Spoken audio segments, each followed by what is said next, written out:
साप्ताहिक मंगळवेढा वेद परिवाराच्या वतीनं आयोजित करण्यात आलेल्या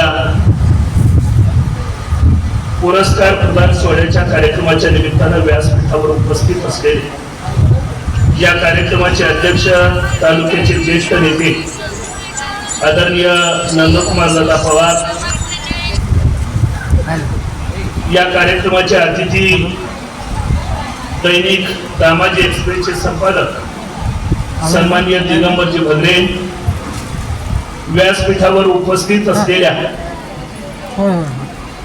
डॉक्टर प्रीती शिर्के मॅडम, या निमित्तानं आजचे गौरवमूर्ती आणि या कार्यक्रमाचे अतिथी असलेले तालुका पंचायत समितीचे नूतन सदस्य आमचे सन्मित्र श्रीयुत संजीवजी कवचाळे सर, अर्जुनजी मल्लाळे, श्रीकांतजी गणपती, या निमित्तानं व्यासपीठावरती उपस्थित असलेले गौरवमूर्ती यशवंतराव खताळ, शिवाजीराव खताळ, सांगोल्याहून या ठिकाणी उपस्थित असलेले रजनाळे पंचायत समिती गणाचे नूतन सदस्य, व्यासपीठावर आणि व्यासपीठाच्या समोर उपस्थित असलेले सर्व मान्यवर, ज्यांचा ज्यांचा गौरव आज या सोहळ्याच्या निमित्तानं केला जातो आहे, असे सर्व गौरवमूर्ती, त्यांच्यावरती प्रेम करणारे सर्व मित्र परिवार, नातेवाईक, हितचिंतक,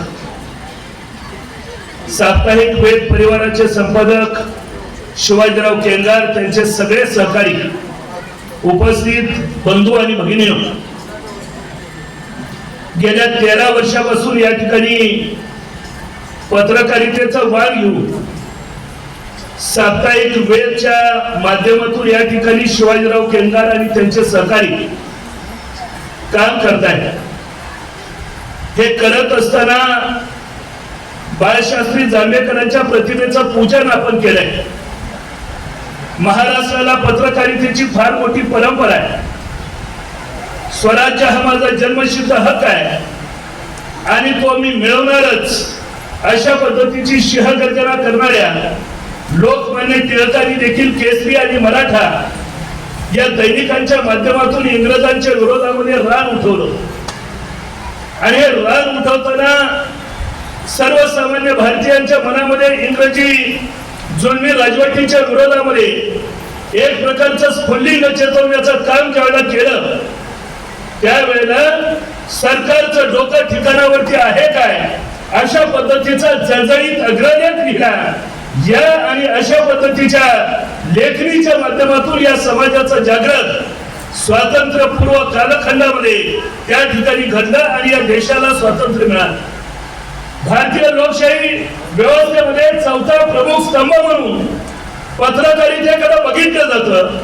आणि हे बघत असताना महाराष्ट्राच्या पटलावरती महाराष्ट्र टाइम्स, लोकसत्ता, सकाळ, लोकमत, तरुण भारत अशा अग्रगण्य दैनिकांच्या बरोबरीनं वेगवेगळ्या जिल्ह्यांच्या मध्ये देखील अनेकविध स्वरूपाची दैनिकं या ठिकाणी स्थापित झाली. पण मित्रांनो, आपल्याला ठाऊक आहे की एका बाजूला ही मोठी दैनिक आहे, त्या दैनिकामध्ये येणाऱ्या बातम्या, अग्रलेख, संपादकीय आणि पुरवण्या या वाचण्याच्या पेक्षा देखील तुम्हाला आणि मला जर कुठल्या दैनिकाची आणि साप्ताहिकाची ओढ असेल तर ती ओढ निश्चितपणानं आपल्या भागामध्ये, आपल्या परिसरामध्ये घडणाऱ्या बारीक सारीक गोष्टींचं प्रतिबिंब ज्या दैनिक आणि साप्ताहिकांच्या माध्यमातून उमटतं, ते दैनिक वाचल्याशिवाय आपला दिवस उजाडत नाही. विलासराव, दिवस उजाडत नाही म्हणण्यापेक्षा मी अधिकची दुरुस्ती त्याच्यामध्ये अशी करतो की काही जणांना संध्याकाळी 12 ते 12:15 दरम्यान दिगंबर भगरे यांनी वेगवेगळ्या व्हॉट्सअप ग्रुप वरती टाकलेलं PDF, दामाजी एक्सप्रेस असेल, शहर असेल, छावा असेल, हे वाचल्यानंतर झोप लागण्याची सवय लागली. काही जणांना सकाळचा चहा, सकाळची तंबाखू पेपर हातामध्ये घेतल्याशिवाय पुढे जात नाही. पण अनेकांना झोपा जाता तुमचा पेपर वाचल्याशिवाय लागत नाही, एवढी सवय या ठिकाणी आपल्या तालुक्यामध्ये निश्चितपणाने झाली. आणि हे सगळं करत असताना आदरणीय दादांच्या मार्गदर्शनाखाली या तालुक्यामध्ये पहिल्यांदा साप्ताहिक मंगुडा सुरू झालं. मच्छिंद्र भोसले यांच्या माध्यमातून एक साप्ताहिक मंगळवार वैभव सुरू झालं आणि याच तालमीमध्ये तयार झालेल्या सन्माननीय दिगंबरजी भगरे यांनी स्वतः दैनिक दामाजी एक्सप्रेसच्या माध्यमातून कामाला जायला सुरुवात केली आणि त्याच्या बरोबरीने इतरही साप्ताहिक आणि दैनिका सुरू केली. हा व्यवसाय, हे व्रत, हे लेणं स्वतःपुरतं मर्यादित न ठेवता मंगळवेढा तालुक्याच्या ग्रामीण भागामधल्या वेगवेगळ्या तरुणांना एकत्र करून त्यांना देखील तशा पद्धतीनं या पत्रकारितेच्या क्षेत्रामध्ये आणण्याचं काम निश्चितपणे घडलं आणि हे काम मंगळवेढा तालुक्यामध्ये अनेक तरुण आज या ठिकाणी अत्यंत भक्कम आणि सक्षमपणानं करण्याचा प्रयत्न करतात. मंगळवेढ्यामध्ये बरोड्यामध्ये देखील मी मंगुडाचं काम काही वर्ष केलं. राजाभाई मुजावर यांनी बरोड्यामध्ये पंतनगरी टाइम्स सुरू केलं. पुढे राजेश कुलकर्णी त्याच्यामध्ये समाविष्ट झाले आणि एका अर्थाने ही सगळी परंपरा मंगळवेढा शहर आणि तालुक्यामध्ये अनेक तरुणांनी अत्यंत चांगल्या रीतीनं पुढे घेऊन जाण्याचं काम या ठिकाणी केल्याचं आपल्याला बघायला मिळतं. हे सगळं करताना छोटा मोठा वाढदिवस आहे, लहानसा एखादा कार्यक्रम आहे, शाळेमध्ये घडलेला एखादा उपक्रम आहे, गावामध्ये उन्हाळ्याच्या कालावधीमध्ये एखाद्या परिसरामध्ये निघालेली पाणपोई आहे, या सगळ्या छोट्या मोठ्या उपक्रमांना व्यापक स्वरूपाची प्रसिद्धी मिळाली आणि चांगल्या पद्धतीच्या गोष्टी जर पुढे आल्या तर काम करणाऱ्या कार्यकर्त्यांना बळ देण्याची भूमिका अशा छोट्या मोठ्या उपक्रमाच्या माध्यमातून या प्रसिद्धीच्या माध्यमातून घडताना तुम्हाला मला सगळ्यांना बघायला मिळत आहेत. आणि याच परंपरेमध्ये मागासवर्गीय कुटुंबामधला, माझ्या गावामधला एक तरुण प्रतिकूल परिस्थितीशी झुंजत असताना या ठिकाणी 12-13 वर्ष या ठिकाणी साप्ताहिक वेळच्या माध्यमातून या तालुक्यामधल्या ग्रामीण भागामध्ये घडणाऱ्या लहान मोठ्या सगळ्या गोष्टींच्याकडे अत्यंत चौकसपणानं बारकाईनं बघतो आणि त्या सगळ्या गोष्टींच्या पडसाद आणि प्रतिबिंब त्याच्या साप्ताहिकाच्या माध्यमातून उमटतात आणि जिथं जिथं चांगुलपणा आहे त्या चांगुलपणापर्यंत धावून जाण्याची भूमिका या ठिकाणी शिवाजीराव केदार यांनी निश्चितपणानं केली. आणि हे सगळं करताना चांगल्याला चांगलं म्हणणं हे तर निकोप व्यक्तिमत्वाचं लक्षण आहे. पत्रकारितेचा तो अत्यंत महत्वाचा भाग आहे. पण दुसऱ्या बाजूला केवळ चांगलं म्हणून चालत नाही. समाजामध्ये जे जे चुकीचं घडतं, जे वाईट आहे, जे व्यंग आहे, त्या व्यंगावरती प्रहार करण्याचं काम देखील पत्रकारितेमध्ये ज्यांच्या हातामध्ये लेखणी आहे त्या मंडळींना निश्चितपणे करावं लागतं. आणि म्हणून ग्रामीण भागामधला, सर्वसामान्य कुटुंबामधला शेतकरी, कष्टकरी, दलित, वंचित, भटका, विमुक्त, अल्पसंख्याक या सगळ्या माणसांची दुखणी आणि गाराणी तालुक्याच्या पटलावरती वेगवेगळ्या पद्धतीच्या शासकीय कार्यालयाच्या मध्ये गेल्याच्या नंतर त्यांची अडवणूक होत असेल, त्यांची हेळसांड होत असेल, एखादा अधिकारी कर्मचारी बेमुअर्थपणाने वागत असेल तर त्याला तुझं चुकतंय आणि तशा पद्धतीच्या चुकीच्या गोष्टी देखील समाजाच्या समोर आणण्याचा प्रयत्न निश्चितपणानं या पत्रकारितेच्या माध्यमातून ही सगळी मंडळी करतायत. आणि म्हणून आपल्या तालुक्यामध्ये पुण्यानेनं एक निकोप स्वरूपाचं वातावरण निश्चितपणाने बघायला मिळतंय. या सगळ्या पार्श्वभूमीवरती एका बाजूला पत्रकारिता सांभाळायची, एका बाजूला जाहिरातदाराला सोबत घ्यायचा आहे. जाहिरात द्यायला माणसं पटकन तयार होतात, पण जाहिरात दिल्यानंतर बिलाचा विषय अडचणीचा येतो. माझ्या सहित जाहिरात देताना मागितल्यानंतर नाही म्हणायला येत नाही, आपण देतो. आपल्यालाही हवाच असतो प्रसिद्धीसाठी, आपण देतो. पण हे जे जाहिरातीचं बिल आहे, हे जाहिरातीचं बिल देत असताना मात्र अनेक वेळेला थोडस पुढे मागे होण्याचा देखील प्रयत्न होतो. या सगळ्या अडचणीवरनं मार्ग काढत हे साप्ताहिक चालवणं, दैनिक चालवणं, सतीचं वाण घेणे इतकं अवघड आहे. याचा स्वतः मला 2-3 वर्ष दादा अनुभव, आपल्याला हे सगळं माहिती आहे. बऱ्याच वेळेला 70% खर्च खिशामधनं घालून साप्ताहिक मंगळवेढा 2 वर्ष मी चालवलं.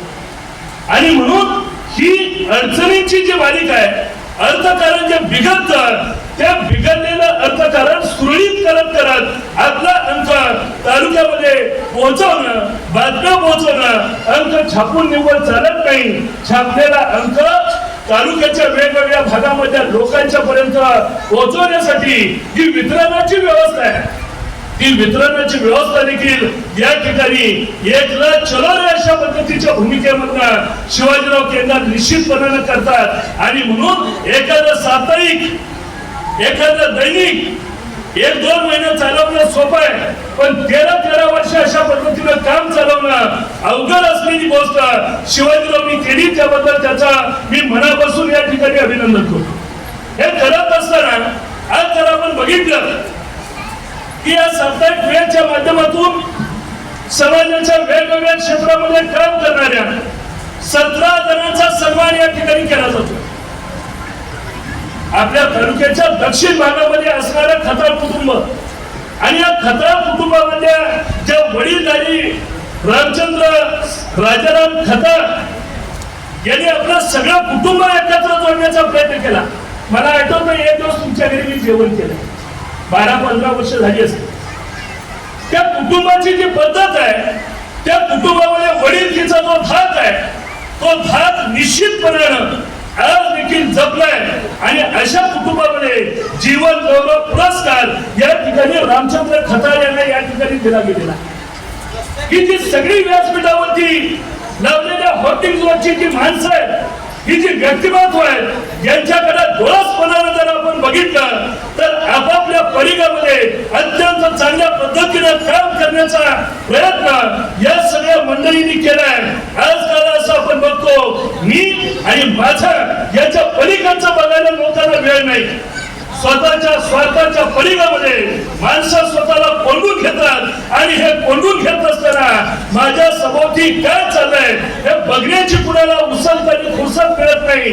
अशा सगळ्या वातावरणामध्ये या सगळ्या मंडळींना आपण सन्मानित करण्याची भूमिका घेतलेली आहे. हा सगळा सन्मान होत असताना या ठिकाणी वेगवेगळी क्षेत्र निवडलेली आहेत, ज्यांच्या हस्ते गौरव सोहळा या ठिकाणी होतोय. असे आपल्या तालुक्याचे लोकप्रिय आमदार मान्य समाधानदादा अवताडे यांचं या ठिकाणी आगमन झालेलं आहे. संयोजन समितीच्या वतीनं त्यांचं मी मनपूर्वक हार्दिक स्वागत या ठिकाणी करतो.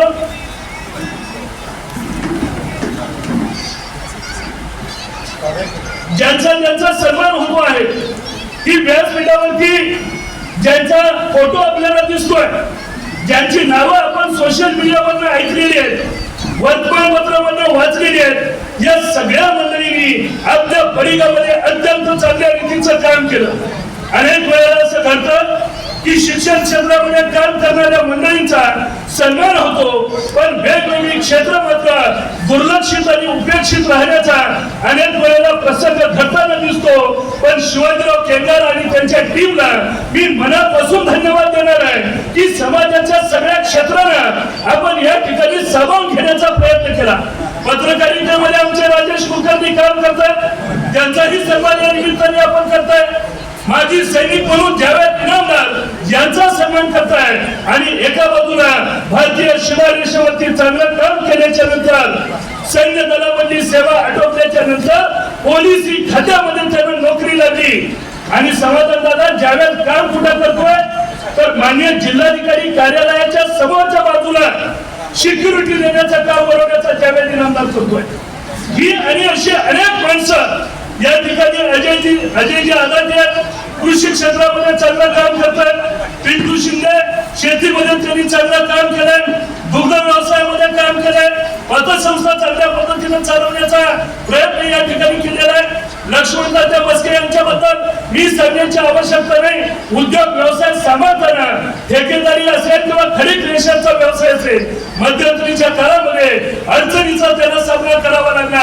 पण अडचणी जरी असल्या तरी त्याच्यावरती मात करून पुढे जाण्याचा प्रयत्न या ठिकाणी निश्चितपणानं ते करतायत. ही सगळी मंडळी रघुनाथ बेलदार या ठिकाणी खडकी नाव म्हणलं का पटकन बेलदार कुटुंब आठवतं, त्यांच्या वडिलांची आठवण होते. आज त्यांचे बंधू वैद्यकीय व्यवसायामध्ये आलेले आहेत, दुसरे बंधू पोलीस वकील म्हणून जबाबदारी सांभाळतात.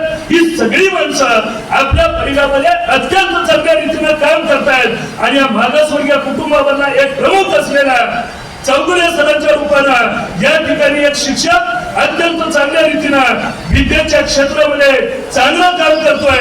काही ग्रामसेवकांचा सन्मान होतोय, काही पशुपालकांचा सन्मान होतोय, वैद्यकीय क्षेत्रामध्ये काम करणाऱ्या आणि पशुवैद्यक म्हणून देखील ज्यांनी लौकिक मिळवला अशा सगळ्या मंडळींचा सन्मान करून या ठिकाणी समाजाच्या सगळ्या क्षेत्रांना सोबत घेण्याची भूमिका या ठिकाणी शिवाजीराव केंद्रे यांनी घेतलेली आहे. आमच्या उद्योगी भागामध्ये गोविंदराव भोरकरे यांनी पुरोगामी विचारधारा आज जपली.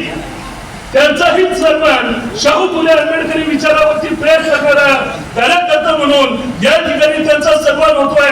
ही निश्चितपणे आनंदाची समाधानाची गोष्ट आहे. आणि म्हणून जी जी क्षेत्र आपण निवडली त्या क्षेत्राबद्दल चांगून पण समाजाच्या समोर आणणं, त्यांच्या पाठीवरती कौतुकाची थाप टाकणं आणि या सगळ्या माध्यमातून यांना मिळालेल्या पुरस्काराची प्रेरणा इतर सगळ्या लोकांना मिळावी आणि ग्रामीण भागामधलं अर्थकारण बळकट होण्याच्या टप्प्यावरती चांगल्या रीतीनं पावलं पडावी अशा उद्देशानं हा सगळा पुरस्काराचा सोहळा. ग्रामीण भागामध्ये अनेकांनी पतसंस्था काढल्या, दूध व्यवसाय उभे केले, ग्रामीण भागामधलं अर्थकारण अत्यंत भक्कम करणारी ही सगळी मंडळी आहेत आणि याला चालना देण्याचा प्रयत्न साप्ताहिक वेद परिवार करतोय. याचा निश्चितपणे आनंद आणि समाधान आहे. आज जर आपण बघितलं समाजाच्या वेगवेगळ्या क्षेत्रामध्ये अंधार पसरलाय. सामाजिक, आर्थिक, राजकीय, साहित्य, संस्कृती सगळ्या क्षेत्रामध्ये अंधार पसरलाय आणि अशा वेळेला अनेकांच्या मनामध्ये प्रश्नचिन्ह निर्माण होतं की अंधार फार झाला पणती कुठून आणावी. पण मित्रांनो, एक गोष्ट आपण लक्षात ठेवा. कवी गुरुदेव टागोरांनी कवितेच्या एका ओळीमध्ये असं म्हटलेलं होतं, मावळतीला जाता जाता एक दिवस सूर्यानं प्रश्न केला, माझ्या नंतर या जगाला प्रकाश कोण देणार. मोठमोठाले ग्रह सारे, शरमलेले नक्षत्र तारे माना खाली घरूच कर्तव्य होते. एवढ्यात एक झिटुकली पणती पुढे आली आणि म्हणाली, हे प्रभू, माझ्याच्यानं जेवढं होतं तेवढं मी करेन. तो ती ते काय करतायत, गर्दी बरोबर कोण वाहून जात आहे, याच्यापेक्षा मी काय करतो याचं आत्मभान जागत ठेवलं तर फाटलेला आभाळ सुद्धा एक दिवस सांगता येतं. आणि म्हणून फाटलेल्या आभाळाला सांडा घालणाऱ्या या सगळ्या मंडळींचा सन्मान या पुरस्कार वितरण सोहळ्याच्या निमित्तानं शिवाजीराव केंद्रे आणि त्यांची टीम या ठिकाणी करते. ज्यांचा सन्मान होतो आहे त्यांचं मी मनापासून हार्दिक अभिनंदन करतो. हा पुरस्कार आज नव्हे, तुम्ही जे चांगलं काम केलं त्या कामाच्या साठी तुमच्या पाठीवरती आमदार साहेबांच्या हस्ते कौतुकाची थाप पडणार आहे. पण हा पुरस्कार मिळाला म्हणजे काम आपलं संपलं नाही. उद्याच्या काळामध्ये अधिक चांगलं काम करण्यासाठी तुम्हाला मिळालेलं एक प्रोत्साहन आहे. पुरस्कार हा कामाची पावती आहे, पण उद्याच्या काळात आणखी अधिक चांगलं काम करण्याची संधी या पुरस्काराच्या रूपाने आपल्याला मिळावी अशा पद्धतीची शुभेच्छा सदिच्छा या निमित्ताने व्यक्त करतो. आपल्याला महाशिवरात्रीच्या खूप साऱ्या शुभेच्छा देतो. संत सेवालाल महाराज यांची जयंती आहे, त्यांनाही विनम्र अभिवादन करतो आणि संयोजकांनी बोलण्याची संधी दिली. सगळ्यांचं अंतःकरणापासून आभार मानून थांबतो. जय हिंद महाराज. धन्यवाद गुरुजी. यानंतर आजच्या कार्यक्रमाच्या निमित्तानं आपल्या सर्वांमध्ये उपस्थित झालेले पंढरपूर मंगळा विधानसभा मतदारसंघाचे लोकप्रिय पाटीदार आमदार, महाराष्ट्र राज्य विधिमंडळ हॅट्रिक तालिका सभापती, सर्वसामान्य जनतेला धोरणात्मक विकासाच्या माध्यमातून पडलेलं सुंदर असं स्वप्न आदरणीय समाधानदादा अवतडे साहेबांचा सन्मान साप्ताहिक मंगळा वेद परिवाराच्या वतीने या ठिकाणी होईल. परिवाराचे सर्व संपादक शिवाजी केगर सर व सर्व टीमला या ठिकाणी विनंती आहे की आमदार महोदय दादासाहेबांना आपण या कार्यक्रमाच्या निमित्तानं या ठिकाणी सन्मानित करावे. साप्ताहिक मंगळा वेद परिवार वर्धापन दिन व पुरस्कार वितरण सोहळा या कार्यक्रमाच्या निमित्तानं आपल्या सर्वांमध्ये उपस्थित असलेले आपल्या मतदारसंघाचे लोकप्रिय आमदार आदरणीय श्री समाधानदादा अवतडे साहेब यांचा सन्मान साप्ताहिक मंगळा वेद परिवाराच्या वतीनं परिवाराचे